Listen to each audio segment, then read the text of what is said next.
배우 이정재 씨, 인기가 많죠. 배우 이정재 씨가 다른 죄도 아니고 배임죄로 고발을 당했습니다. 도대체 무슨 얘기입니까?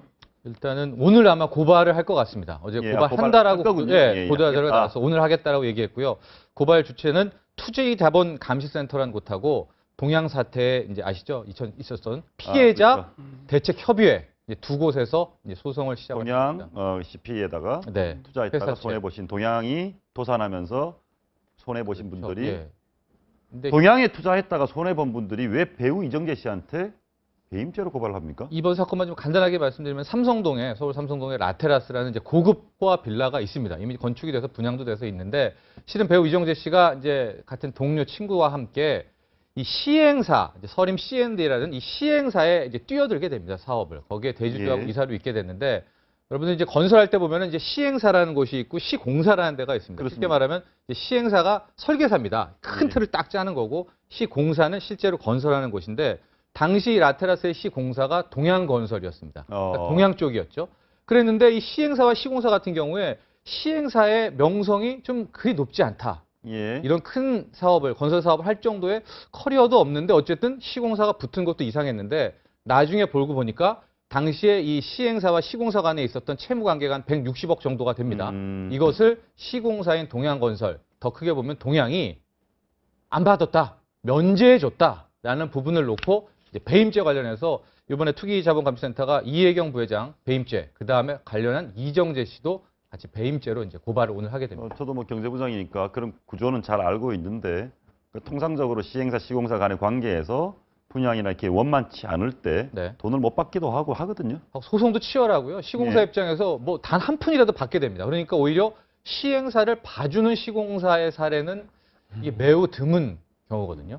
고발인들이 근데 이정재 씨와 동양 이혜경 부회장이 공범이다. 네. 이런 주장도 좀 억측으로 봐야 되나요? 그 주장은 하고 나오고 있습니다. 실은 이 주장은 한 2012년 말부터 실은 증권가 오래됐군요. 정보지에서 예. 많이 나왔었고 이 이제 또 다른 한 인물이 또 있습니다. 근데 거기에서가 이제 뭐 봐줬다라는 얘기가 이제 나오고 있는데 이에 대해서 이정재 씨는 터무니없는 얘기다. 법적 대응을 하겠다라고 하고 수차례 해명을 했는데 또 이런 일이 나와서 안타깝다라고 하는데 아마 이게 본격적으로 검찰에 들어가게 되면은 장부를 하나씩 이제 보게 되지 않습니까? 예. 근데 지금 나오는 얘기는 어쨌든 어떤 식으로든 160억 상당의 채무를 변제해줬다는 것은 지금 팩트로 확인이 됩니다. 확인이 됐습니까? 아니, 확인이 된 건 아니지만은 여러 해 걸쳐서 이제 보도가 예. 되고 있기 때문에 그 이유에 대해서 이제는 동양 측이 해명을 해야 되겠죠. 왜 면제를 해줬는지에 대한 그런 상황이 나와 있고요. 상황은 좀 봐야 될 것 같은데 진짜 경제부장에서 잘 아시겠지만 2009년이잖아요. 이때. 예. 그럼 2008년에 리만 사태 터지고 사실 우리나라에서 부동산 시행사가 꺾인 다음이거든요. 그렇죠.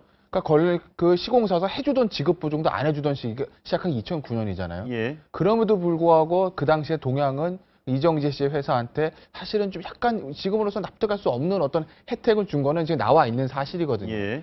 동양의 이혜경 부회장은 아마도 배임죄가 성립될 가능성이 높아요. 제가 봤을 때는. 배임 가능성이 왜냐면 높다. 지금 예. 뭐 보도 나오는 거 보면 다시 현재현 회장이나 실무진도 동양에서 반대했었는데 이혜경 부회장이 무리해서 이제 본인이 고집으로 추진했다라는 보도들이 나오고 있거든요. 물론 확인을 해봐야 되겠죠. 수사 과정에서. 예. 아마 이혜경 부회장은 배임죄가 성립될 가능성이 높을 것 같고 문제는 이제 이정재 씨인데 언론에 관심이 예. 이정재한테 있으니까 이정재 씨를 공범을 한 건 뭐냐면 이정재 씨가 지금 여자친구라고 추정이 되는 임세령 씨를 통해서 이혜경 부장은 소개를 받았고 그래서 동양과 이정재 씨 회사가 저런 아주 친밀한 관계가 있었고 그랬기 때문에 이정재 씨도 어떤 이혜경 부회장이 무리한 지원을 하는 것을 알고 있었던 거 아니냐. 그렇게 하면 너도 공범 아니냐 하는 것들이 고발인들의 주장인데 조금 뭐 수사 과정을 지켜봐야 될 것 같아요. 알겠습니다. 그 과정은 좀 애매할 것 같습니다.